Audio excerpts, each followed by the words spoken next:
the jibber jabber. Don't be babbling like a fool. Say what you got to say. That's all. Then shut your dang pie hole.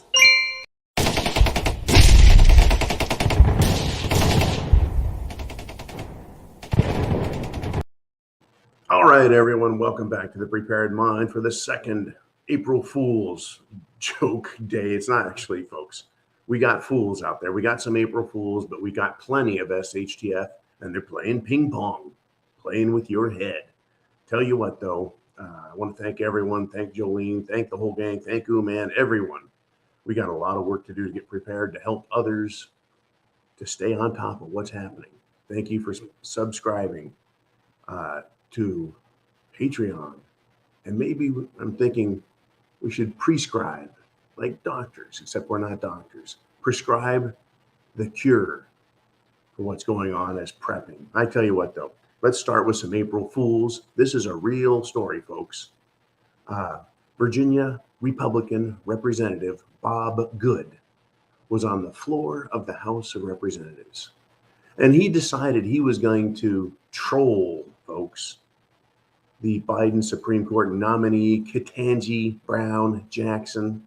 Remember, she couldn't answer a lot of questions that were really simple, like, what is a woman?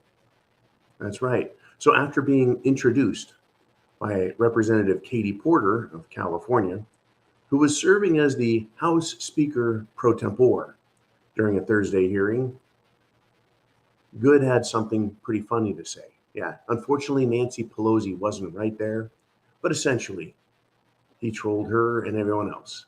And when he was introduced, he said, "Thank you, person speaker." He continued, and this is his quote, and I'm going to call this a nice April Fool's quote, even though it was yesterday. He said, "I say person speaker because I'm not a biologist. And out of respect to our Supreme Court nominee, I don't feel qualified to say Madam Speaker." I think that was pretty good. Yeah. Thank you, person speaker. Because he doesn't know what a woman is, right? He's not a biologist. Last time I checked, you don't need to be a biologist or a state-sponsored and approved expert in order to determine the difference between up and down, left and right, front and back, boy and girl. Anyways, thank you, Representative Good, for demonstrating how absolutely ridiculous these fools are. Now, I'm going to give you something that someone might have thought would be April Fool's a few years ago, but actually is not. A few years ago, folks, 3, 4, 5 years ago, if Americans were told that they were going to have to go into their homes and shut the door and put tape over the seams and be very, very careful not to cough, sneeze, or fart, you would be like, yeah, my ass. If you were told you can't go to the store, you can't go get your hair cut, you can't go to the gym, you can't go out in public even for weeks and weeks and weeks, you gotta wear a mask, you gotta do this, you gotta do that, Americans would have said, that's a joke. Well, the joke's on us, folks. And this was stated for our consumption, and it's not April Fool's. Quote, Americans should be prepared for the possibility of more cerveza bug restrictions. Thank you, Booster Rooster.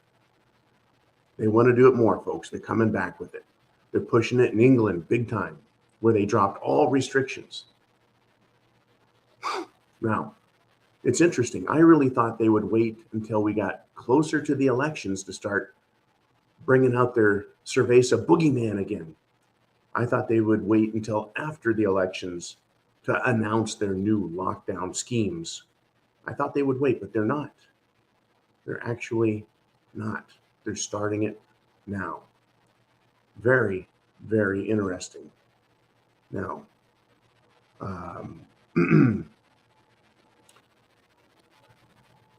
the Missouri governor, while we're on the subject of cerveza bug, and yes, I love my satire. But the Missouri governor, and this is not April Fool's either, folks, he is comparing cerveza bug to the flu and announced that for Missourians that the endemic phase is starting today. Isn't that fascinating, folks? Who are the April Fools? the American people are the fools for allowing this crap to happen. And Missouri is nicknamed, right? California is the Golden State. New York is the Empire State. Missouri is the show me state. If I was in Missouri, I would say, show me the real data. Show me the real statistics. Show me a real expert before we destroy ourselves, our children, our jobs, our retirements, our world. Show me how this works. And in fact, maybe we ought to ask the World Economic Forum and every country's government, show me an example where the extremely powerful ran everything in a country, centralized top to bottom. And that empire, that organism, let's call it that Leviathan, that's run by the powerful, super wealthy from top to bottom, centralized, making every decision for everybody, owning every single thing.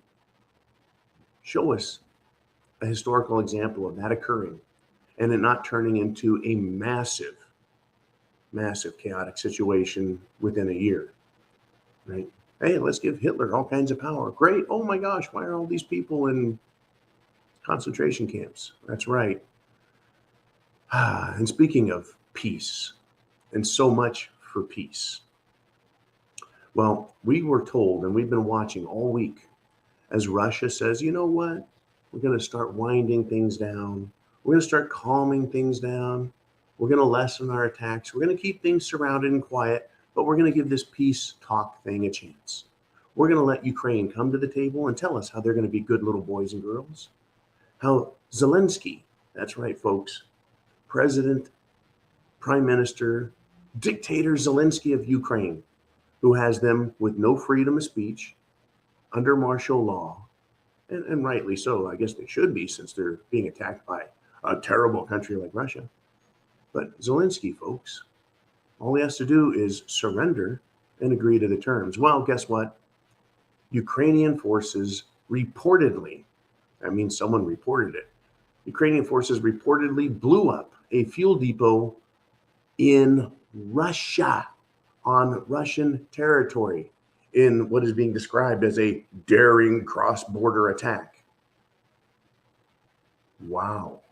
I'm sure Putin will be very happy to hear that the Ukrainian army, members of it, dared to cross into his country and commit an act of war. Yeah, they already are engaged in war, but they want to take it to the Russians. So how is Putin going to respond? Should he respond? I'm sure he will. I'm sure he should, and I'm sure it's justifiable. He was holding out the Russian olive branch of peace, saying, surrender and let's come to terms. And this is what happened. Now, was this a renegade band of super patriots flying, of course, their Nazi Ukraine flag? Or was this something quite different? Was this yet another, shall we say, super secret squirrel agency? Could it be that they were over there prompting this, trying to increase violence instead of decrease it, trying to antagonize Russia instead of letting peace happen? Who likes war? Who likes conflict? Who benefits from it, right? Qui bono?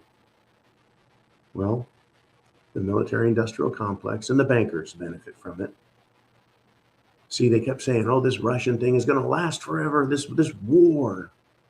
And then it started to end as quickly as it began.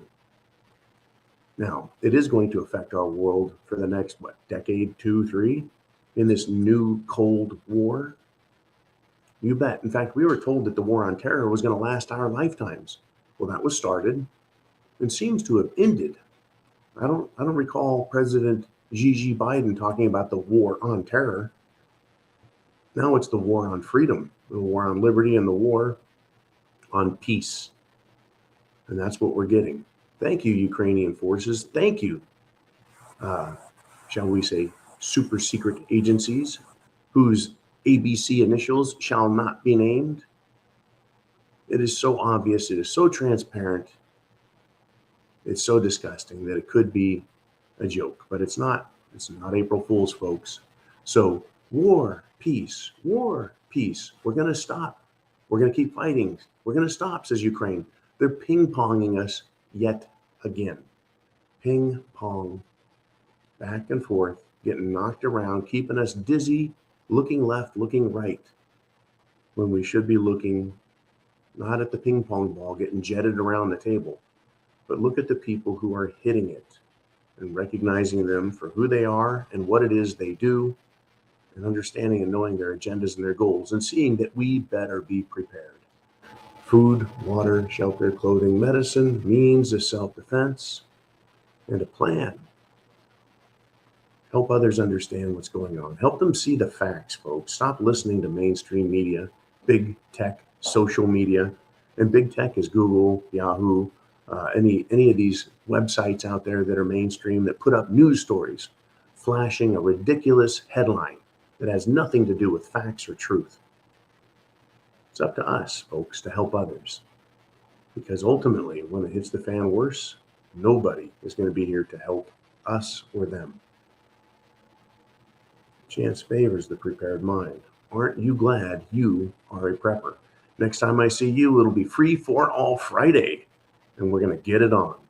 So bring your questions on Patreon. You guys will be live on Patreon at 4 p.m. Eastern Standard Time. I'll see you there. Bye-bye. Oh, yeah, Semper Fi and Godspeed.